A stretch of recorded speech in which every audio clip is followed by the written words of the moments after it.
Did you know that some Indonesian cloth can tell you someone's family tree, map out village borders, and protect you from evil spirits all at the same time? In Java, master batik artists guard secrets that are 2,000 years old.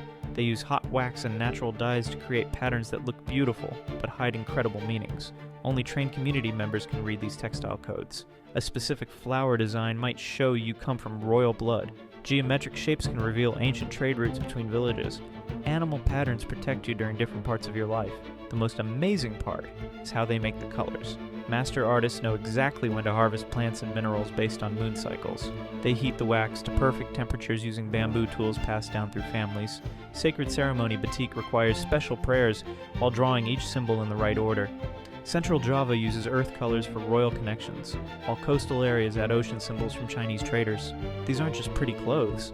They're wearable libraries storing Indonesia's deepest cultural secrets in every thread.